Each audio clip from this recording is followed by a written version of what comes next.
satisfecho si consigo transmitir en alguna medida la importancia capital, en la que creo profundamente, la importancia capital de las elecciones europeas del día 25 de mayo.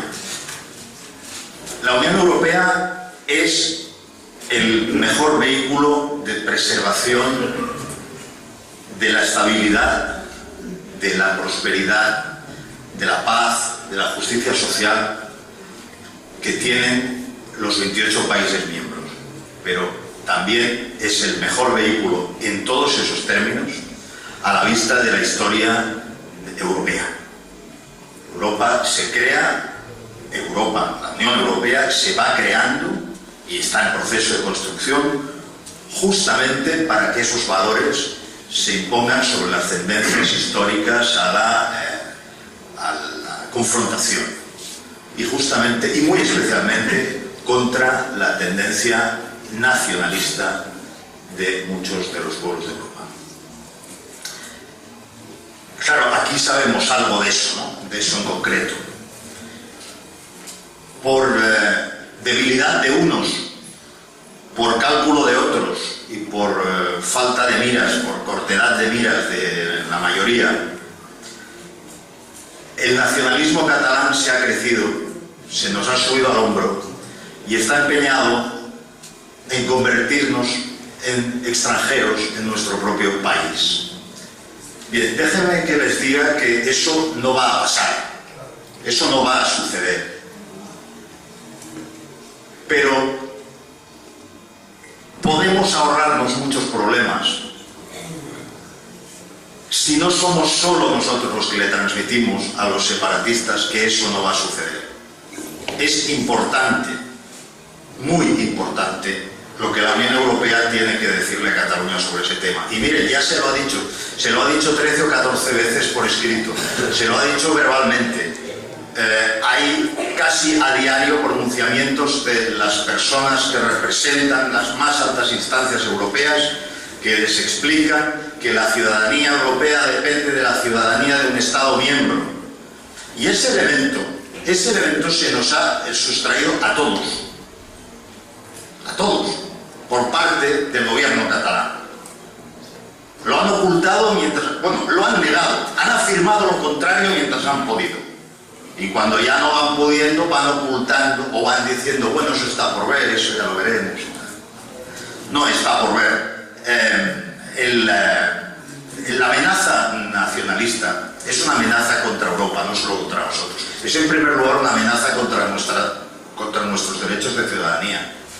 Es una gran mentira y es una gran farsa que tenemos que denunciar con mucha claridad, con mucha serenidad y con mucha claridad. Cuando la Generalitat de Cataluña dice que está construyendo estructuras de Estado y que lleva mucho tiempo construyéndolas y que eso es lo más normal del mundo, hay que recordarles que claro que son estructuras de Estado español, que la Generalitat de Cataluña forma parte del Estado español, que el presidente de la Generalitat es el primer representante ordinario del Estado en Cataluña, que la policía autonómica, los Mossos d'Esquadra, son una policía española pagada con cargo a la administración del Estado y con unos complementos de otra administración española que es una administración autonómica. Todo eso es la normalidad, es la legalidad, es lo que es, así es. Otra cosa son los sentimientos, y yo estoy muy cómodo en una lista encabezada por unas siglas que no entran los sentimientos. Los sentimientos son una cosa personal, pertenecen a la esfera privada y está muy bien y cada cual tiene los suyos. Pero en ese gran proyecto civilizatorio que es Europa, que es la Unión Europea, este asunto de los sentimientos es respetable, pero no es el que dictamina las normas. Las normas están establecidas para todos. En el artículo 2 del Tratado de la Unión se establecen los valores fundamentales de la Unión Europea y son aquellos que España, desde que es un Estado de Derecho, comparte. España entró en la Unión Europea porque es un Estado de Derecho, donde se cumplen las leyes y las sentencias, donde existen unos derechos y libertades de la ciudadanía que son reconocidos, protegidos y ejercitables ante el poder público. La ley impera en un Estado de Derecho y entró porque cumple eso, pero estamos viviendo una degradación paulatina del Estado de Derecho en España.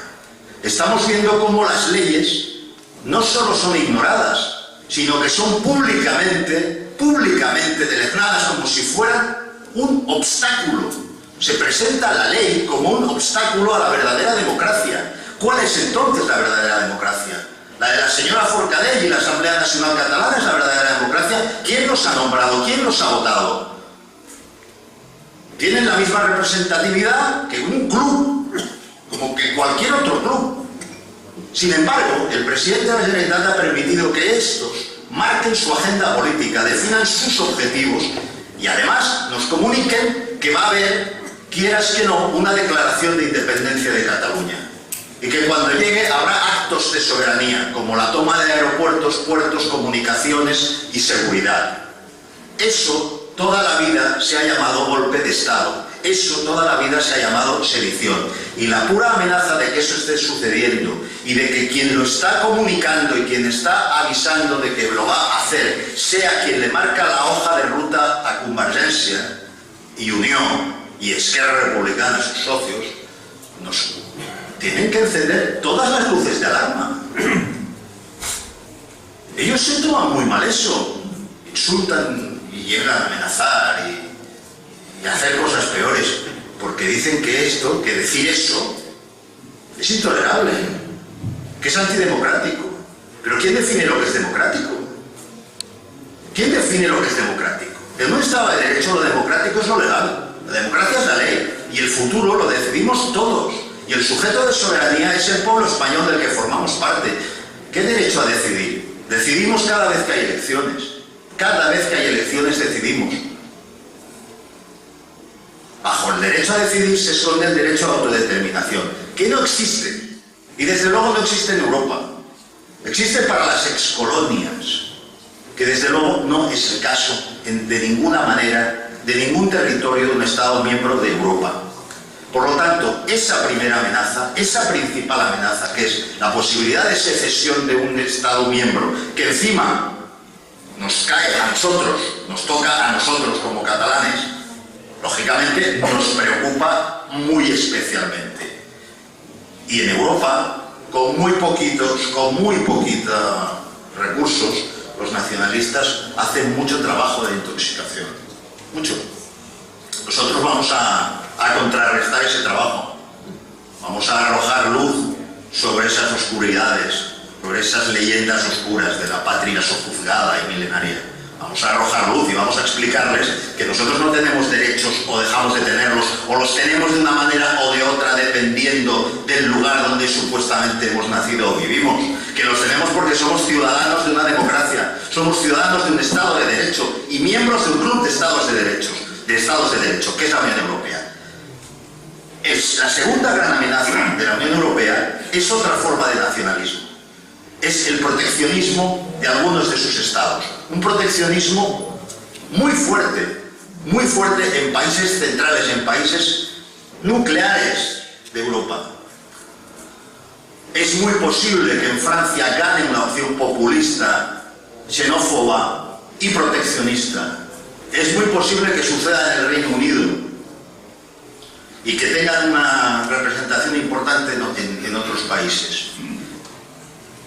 La tentación proteccionista, la tentación de volver a levantar fronteras, la tentación de retroceder en derechos de ciudadanía que estaban ya consolidados, es la segunda gran amenaza. Y esa amenaza se va a presentar en términos muy duros y muy fuertes en esta legislatura. A la vista de los sondeos, las fuerzas populistas xenófobas, las fuerzas que quieren volver atrás y deshacer el proceso de Schengen y deshacer la libre circulación de las personas, las que no quieren saber nada de la integración, del avance en la integración europea, tendrán una voz muy fuerte en Europa, tendrán una voz muy fuerte.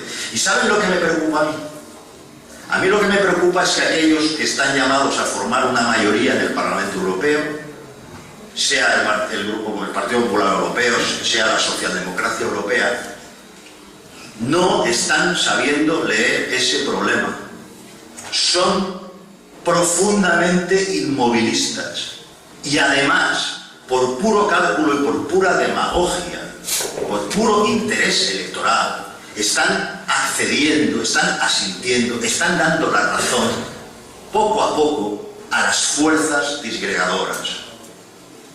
Cuando Alemania, con un gobierno de coalición entre esas dos grandes fuerzas, conservadores y socialdemócratas, la derecha y la izquierda convencionales, de las que aquí sabemos tanto, en Alemania advierten de que van a poner en marcha, de que van a aplicar una norma que permite la expulsión de los ciudadanos de la Unión Europea y de Alemania si no tienen durante 6 meses un contrato de trabajo. Eso es un guiño al populismo xenófobo y desintegrador de Europa. Eso es intentar que no se les escapen los votos. Y eso es precipitado, y eso es irresponsable. ¿Y por qué es precipitado? Porque hace muy poquito Suiza, que es un país que no forma parte de la Unión Europea, votó en referéndum esa medida exactamente, y Alemania la criticó con dureza. O sea que se les ha ocurrido en el último momento, se les ha ocurrido porque llegan elecciones. Cuando yo veo a la izquierda y derecha convencionales españolas, a sus representantes, con más o menos formación, que ese es otro tema, hablando de estos grandes retos, yo digo, ¿pero de qué están hablando? Cuando a mí me dice la señora Valenciano que si la socialdemocracia tiene mayoría se van a acabar las políticas de austeridad en Europa, ¿de qué me está usted hablando? ¿A qué partido pertenece Manuel Valls, el primer ministro francés? ¿A qué partido pertenece François Hollande, el presidente de Francia? ¿Qué color político tiene el gobierno francés que ha puesto en marcha un plan de recortes de 50.000 millones de euros en 3 años, que ha congelado las pensiones de los funcionarios, que ha congelado las prestaciones públicas, las pensiones? Yo no estoy diciendo que esas medidas no sean las adecuadas. Estoy diciendo que no nos engañen, que no nos sigan tomando por idiotas. La socialdemocracia europea y el Partido Popular o el Grupo Popular Europeo van a hacer exactamente lo mismo, centrarse en la cuestión económica, económico-financiera, atenerse a unos planes de recorte del déficit público. Está bien, pero que lo digan, que no disfracen de cuestiones ideológicas una cosa en la que ambos están plenamente de acuerdo. En Alemania gobiernan juntos, en Francia son los socialistas los que aplican esas políticas. ¿Qué pasa? Que ahora me tengo que creer que si la socialdemocracia tiene mayoría en el Parlamento Europeo, ¿hay una política alternativa? No, no hay ninguna política alternativa a la del Grupo Popular Europeo por parte de la socialdemocracia. Es la misma política. ¿Qué es una no política? Es una política con minúscula. Es inmovilismo, es quedarse solo con el laberinto burocrático de Bruselas, que es la especialidad del señor Cañete. El laberinto burocrático de Bruselas. Es un señor que sabe mucho de eso y sabe mucho de subvenciones a la agricultura. Todos mis respetos, pero no están sabiendo leer los grandes peligros y los grandes retos que son políticos con mayúscula. La política con mayúscula. A Europa le ha llegado la hora de hacer política de verdad. Y si no estamos a la altura, quien se llevará la gata al agua son los que quieren acelerar los acontecimientos. Van a ser los nacionalismos, segregadores, separatistas, secesionistas que quieren romper Estados miembros, el nacionalismo estatal proteccionista que quiere volver sobre sí mismo y retrotraerse al pasado, y estamos los que queremos. No vamos a vender tampoco ninguna moto aquí. Si nosotros salimos y seremos, que sean 1, 2, 3, cuantos sean, seremos una voz. Seremos una voz y aportaremos nuestro esfuerzo. Pero seremos una voz que llega directamente de una de las zonas donde estos peligros que he descrito son más intensos y son más vivos. El peligro del peligro nacionalista, y venimos de un país que es campeón en paro, que es campeón en corrupción. Campeón en corrupción, mientras el fiscal general del Estado advierte de que no existen recursos en España para luchar contra esa corrupción. Es decir, admite la quiebra institucional de España. Somos campeones en fracaso escolar. Somos campeones en el incumplimiento de la ley y las sentencias por parte de administraciones públicas. Este país está muy enfermo. España está muy enferma. Y dentro de España, Cataluña está más enferma todavía.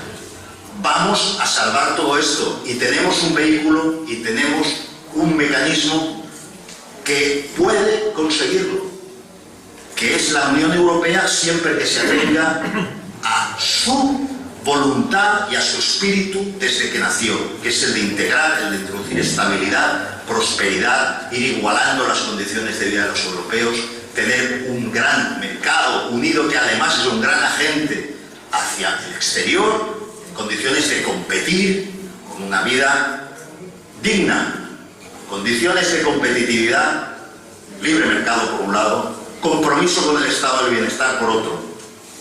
¿Por qué la izquierda o la derecha convencionales no explican las dos cosas a la vez? ¿Por qué unos hablan mucho de las condiciones de competitividad? Por cierto, cuando gobiernan son las peores condiciones de competitividad. Las peores. Cuando gobiernan ponen los impuestos más altos que hemos tenido nunca. Estos son los supuestos liberales. Y los otros solo ponen el acento en cómo se reparte. No quiero hacer bromas, es decir, cómo se reparten ellos el dinero, no, y cómo se reparte la riqueza en un país. ¿Es tan difícil decir lo que dice Ciudadanos? Oiga, tenemos que eliminar los obstáculos a los negocios, tenemos que crear un entorno competitivo capaz de luchar en el mundo de la globalización, de innovar, de ser punteros, de ser líderes. Líderes en cosas un poco más edificantes de las que he dicho antes. ¿Y por qué queremos hacer eso? Porque con esa riqueza vamos a seguir financiando de verdad un estado del bienestar, no un estado del bienestar nominativo. No, uno de verdad, donde existan unos mínimos asegurados y donde se avance en la igualación de oportunidades de todo el continente. Europa ha escogido la vía económica para realizar esa integración. Pero esa vía económica, una vez se ha superado la crisis del euro, que parecía que iba a romperse, esa vía económica deriva en la política con mayúscula. La política con mayúscula, las grandes cuestiones, parece que no están al acceso de los partidos convencionales, de la izquierda y derecha tradicionales, que viven todavía en el siglo XX, que han perdido el norte, que todavía debaten sobre supuestas posiciones ideológicas que ninguno de los dos cumple, y que mientras tanto ven cómo avanza el peligro de la secesión, del separatismo, y no hacen nada. Que nos digan el Partido Popular y el Partido Socialista Obrero Español, y con esto acabo, que nos digan claramente que no van a pactar en el futuro con Convergencia. Que salgan en televisión y claramente mirando a la cámara intenten convencernos de que ni uno ni otro van a pactar en el futuro con los desleales que están incumpliendo las leyes y sentencias y que están rompiendo la convivencia en Cataluña. Que lo digan, a ver si nos lo creemos. Muchas gracias.